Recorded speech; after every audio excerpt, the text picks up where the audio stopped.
Hubo un tiempo en el que este planeta era el ombligo del universo.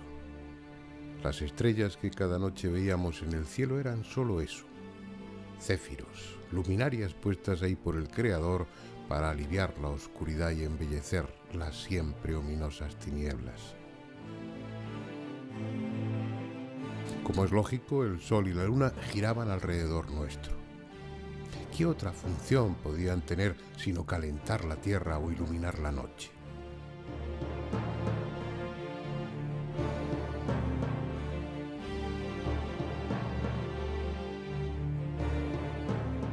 Todo era sencillo.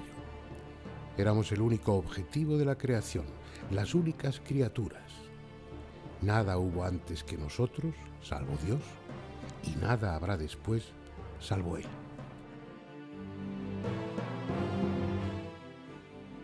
Pasaron los siglos, fuimos creciendo en número y en conocimientos. Nuestras ciudades se convirtieron en enormes y orgullosas urbes. La técnica, cada vez más compleja y eficaz, nos permite vivir con un mayor confort, comunicarnos unos con otros instantáneamente sin importar la distancia, o viajar en vehículos que se mueven a velocidades antes inimaginables.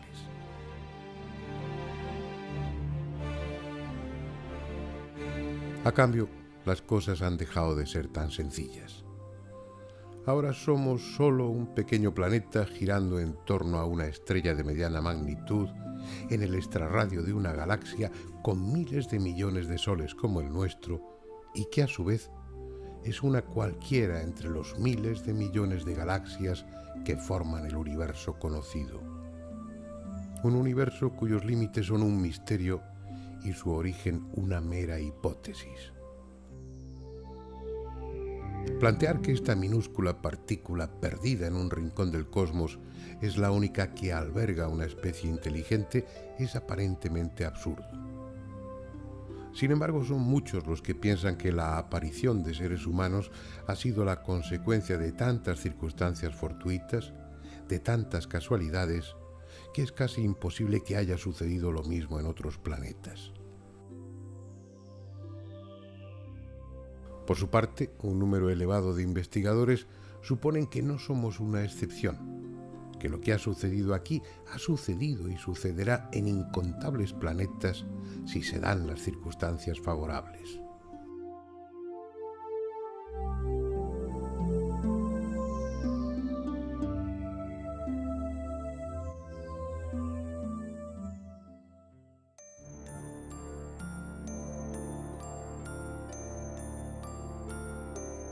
No es cuestión ahora de demostrar la realidad del fenómeno. Cada cual puede y debe pensar lo que quiera.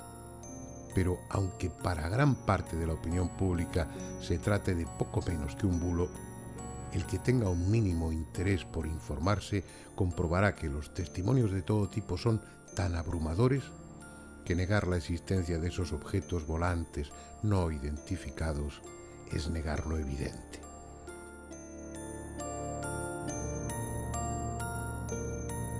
Los gobiernos, primero el de Estados Unidos e inmediatamente después el de casi todos los países, adoptaron la postura de guardar silencio sobre lo que sabían y desprestigiar a los testigos, con frecuencia a sus propios pilotos militares, dando explicaciones falsas y no pocas veces absurdas sobre lo que habían visto.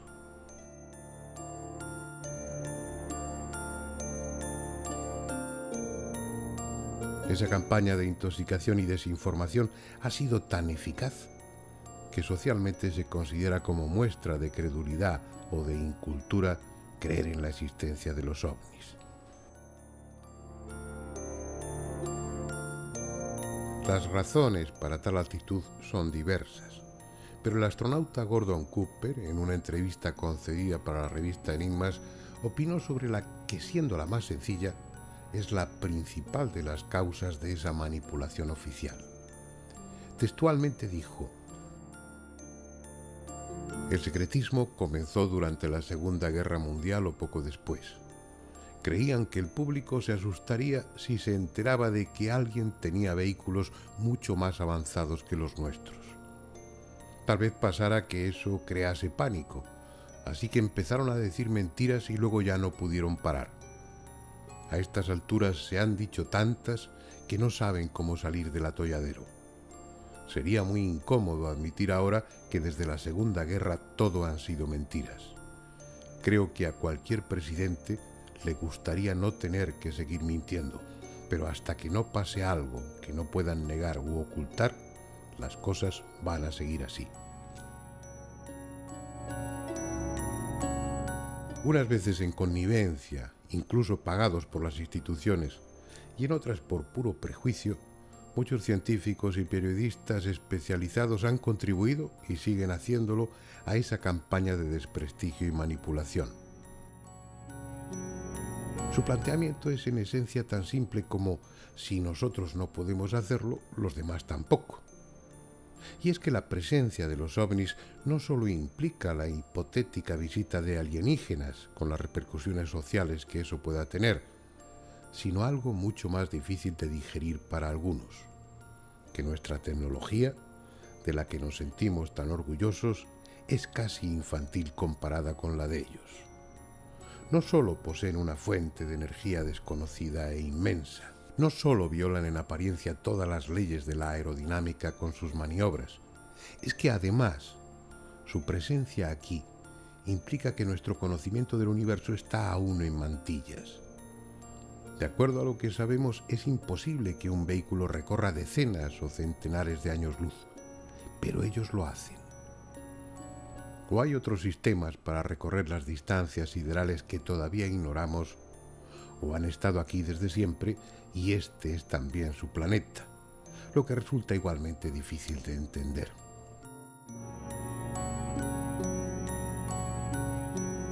Aunque todo es posible, porque el fenómeno, ya incomprensible en muchos aspectos, ha ido contaminándose durante estas décadas con intereses políticos, comerciales, estratégicos, emocionales y hasta religiosos, al punto que a los propios investigadores les resulta difícil separar el grano de la paja. ¿Auténtica o falsa? Los ovnis son máquinas sorprendentes, pero máquinas, y por tanto susceptibles de averías, pueden estrellarse.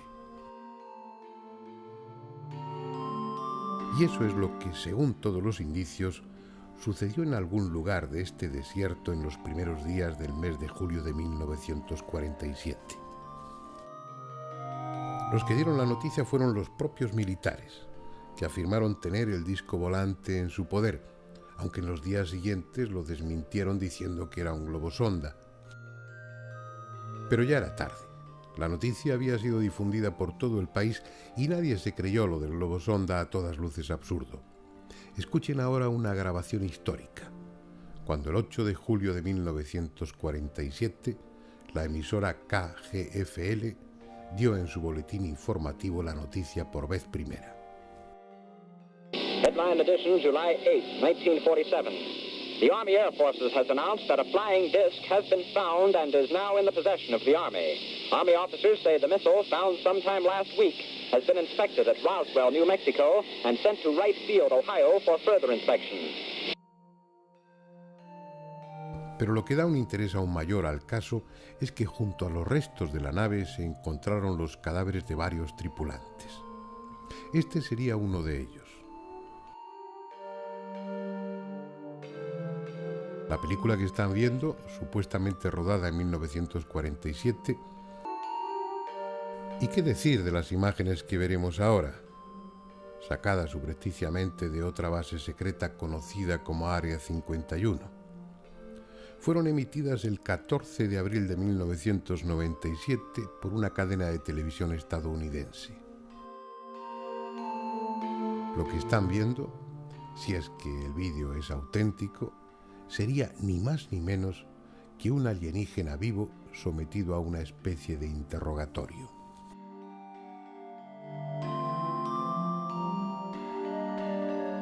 Posiblemente sea una falsificación, pero si lo es, hay que felicitar al realizador por su hábil puesta en escena y al actor que hace de extraterrestre, porque sin apenas gesticular, da a su personaje un dramático toque de desolación que conmueve al espectador. Para el contactado Giorgio Bongiovanni, que nos ha cedido las imágenes para esta ocasión, se trata de una filmación auténtica. Y su opinión es en modo alguno desdeñable, ya que Giorgio es el contactado más célebre y respetado de esta época, de probada honestidad y con la misión, a través de la revista UFO, La Visita Extraterrestre, del grupo Non Siamo Soli y de sus apariciones personales, de concienciar a la sociedad actual de la realidad del fenómeno y de la presencia de los alienígenas como inductores a un cambio positivo para la humanidad. En Bongiovanni se conjugan dos aspectos a los que hemos aludido al hablar de las apariciones marianas: el religioso, espiritual y el extraterrestre. Estuvimos con él en Italia, en Sant'Elpidio a Mare, donde tiene instalado su centro en el que colaboran desinteresadamente gentes de diversas nacionalidades. Desde joven estuvo interesado en la faceta que podríamos llamar trascendente del fenómeno ovni. Pero cuando su destino dio un giro radical, fue un día de abril de 1989 en esta calle, la Vía Palestro de Sant'Elpidio. Aquí tuvo su primera visión, una intensísima luz en cuyo interior se formó la imagen de una mujer que dijo ser Miriam, el nombre hebreo de María. Después hubo otras apariciones y en ellas se le dijo que fuera a Fátima. Y fue en ese lugar mariano donde durante un estado de trance le aparecieron por vez primera sus estigmas en las manos. A esos estigmas seguirían otros en los pies, en el costado y en la frente. Estigmas auténticos, que llevan más de 10 años abiertos sin infección alguna. Estigmas que casi diariamente sangran con agudos dolores. Él lo lleva bien, todo lo bien que puede. Son más un premio que un castigo, una especie de dolorosa marca que prueba su condición de elegido y que le compromete a lo que él entiende que es su misión en este mundo.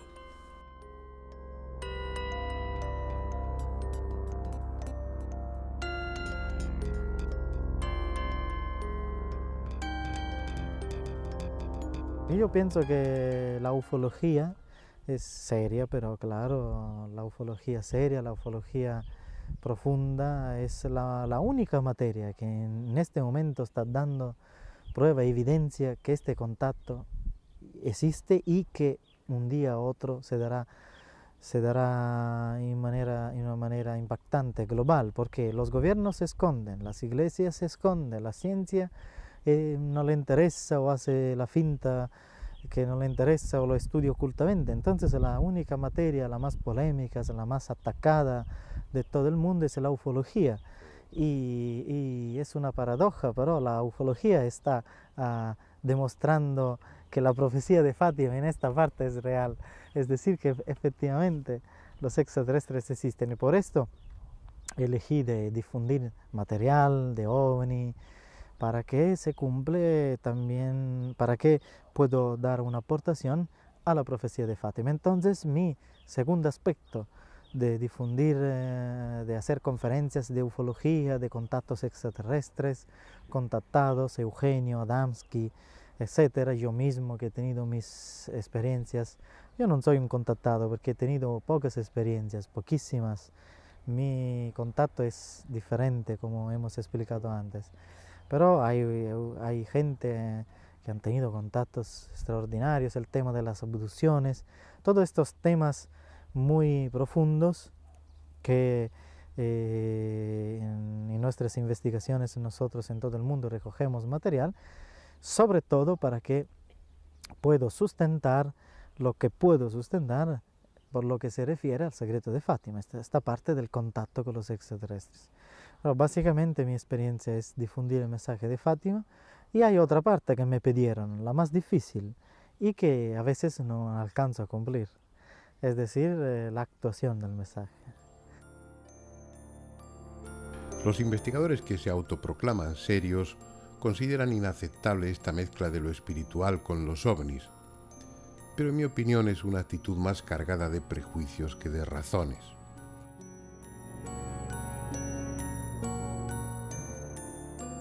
Entretanto, indiferentes a lo que crean unos y otros, los ovnis continúan manifestándose en función de una estrategia que desconocemos. Y lejos de abandonar su puesto de observación en torno al planeta, por la presencia cada vez más frecuente de nuestros satélites tripulados y lanzaderas espaciales, se muestran con total descaro evolucionando cerca de ellos. Las imágenes que estamos viendo no son de un aficionado. Están tomadas por las cámaras fijas de las lanzaderas o por los propios astronautas.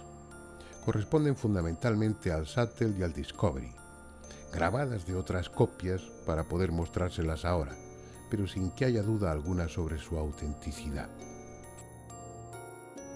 Objetos no identificados que nada tienen que ver con chatarra espacial o con meteoritos, evolucionando, realizando maniobras imposibles y entrando en ocasiones varios de ellos en el campo de la cámara.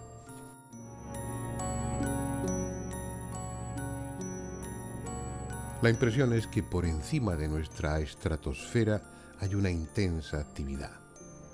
Los numerosos satélites perfectamente identificables y otros objetos con diferentes trayectorias y un comportamiento que no guarda relación alguna con el de nuestras naves o el de los objetos celestes convencionales.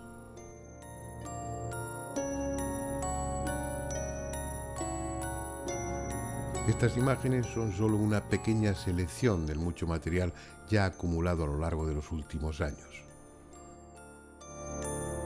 Sabemos lo que no son, ni naves nuestras ni objetos naturales, pero todo lo demás, su origen, su tecnología, la identidad de quienes los tripulan y por qué nos observan sigue siendo un misterio. De lo único que estamos seguros es de su presencia. Están ahí.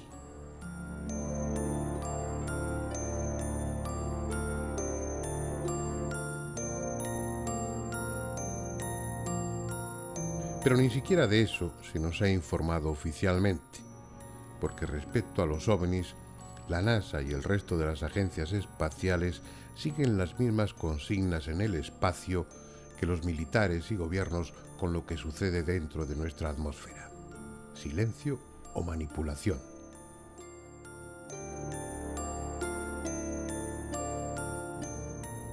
Desde hace más de 5 décadas venimos siendo víctimas de un colosal engaño. Engaño al que, por sugerencia de las instituciones o por simple papanatismo, los medios de comunicación no son ajenos.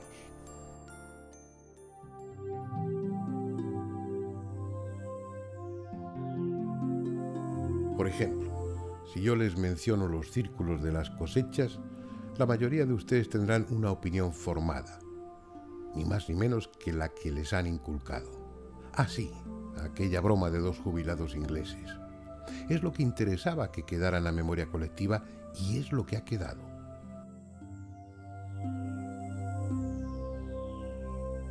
Sin embargo, los círculos de las cosechas constituyen uno de los enigmas más desconcertantes a los que se enfrenta la humanidad actual.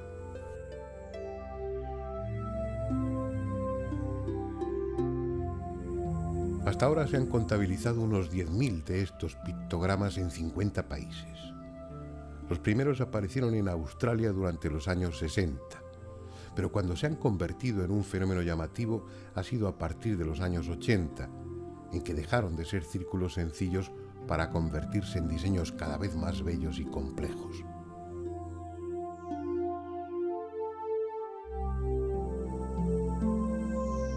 Aunque se han formado en campos de hierba, plantaciones de arroz, hielo, arena e incluso en bosques de árboles, son un fenómeno casi exclusivo de los campos de cereales. Por eso aparecen entre mayo y septiembre, cuando las plantas ya están altas y por alguna razón, preferentemente en el sur de Inglaterra.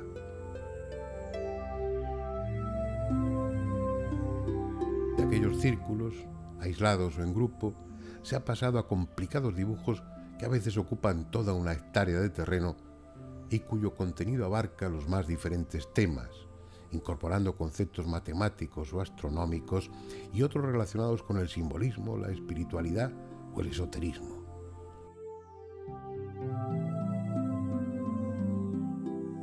Pero la característica fundamental de todos ellos es la armonía, la perfección en el diseño y su cada vez mayor complejidad.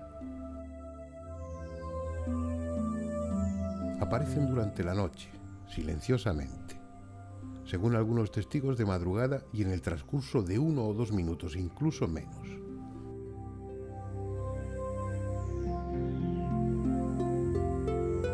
A lo largo de estos años son ya muchos los testimonios que se refieren a la presencia de luces de diferentes tamaños y formas sobrevolando el campo donde después aparecerá el dibujo.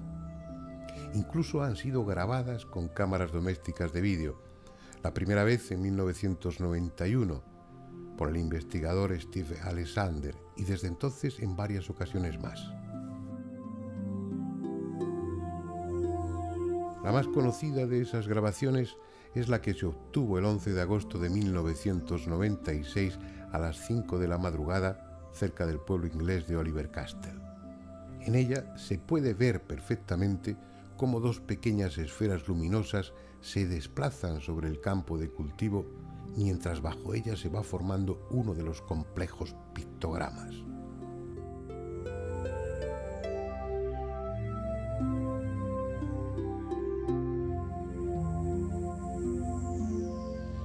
Es obvio que ha habido y sigue habiendo bromistas que se atribuyen el mérito de ser ellos los autores de los círculos. Han demostrado además que son capaces de hacerlo y con aceptable resultado. Así pues, junto a los auténticos círculos hay otros falsos, lo que favorece esa cortina de humo con la que autoridades e instituciones intentan cubrir habitualmente los fenómenos desestabilizadores, en tanto que ellas, como es lógico, también los investigan.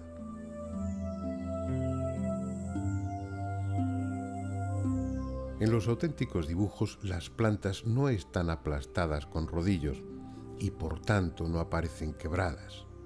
Tampoco hay agujeros dejados por las estacas clavadas, algo imprescindible para los bromistas, ni huellas de pisadas o vehículos. Pero no es solo eso. Las anomalías en el interior de los círculos verdaderos demuestran la intervención de algún tipo de energía desconocida. Los tallos afectados han sido expuestos a una fuente de microondas que de forma selectiva modifica las células, hinchándolas y deformándolas a la altura conveniente de la planta, de modo que en esa parte se forma una especie de nódulo que permite que se doblen sin romperse y sigan creciendo en posición horizontal. Sus semillas sufren malformaciones y en el laboratorio germinan de forma diferente a las del resto del campo. En el interior de los dibujos auténticos hay también una concentración de partículas de hierro meteórico muy superior a la normal, como si hubieran sido atraídas por un intenso campo electromagnético. De hecho, se ha comprobado que durante horas o días el campo magnético en los dibujos es 3 veces más intenso que fuera de ellos.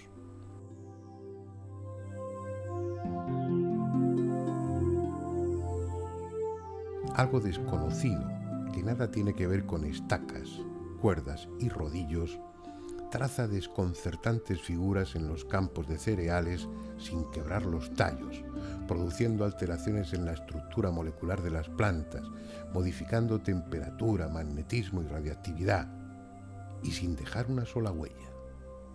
Tan solo un dibujo, a veces gigantesco, de enorme belleza y complejidad.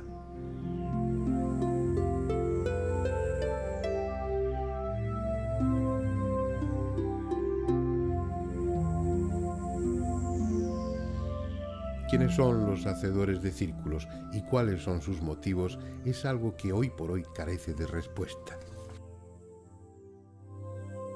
En todo caso, y aunque sea en esta época cuando aparecen con profusión, hace siglos que en esa parte del sur de Inglaterra se viene hablando de los círculos.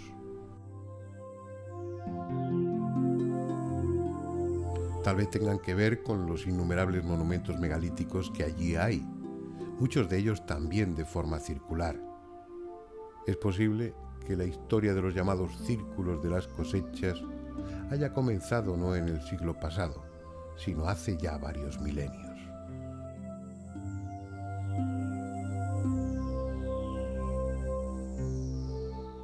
quién sabe. Nos consta que ellos están ahí, pero ignoramos desde cuándo.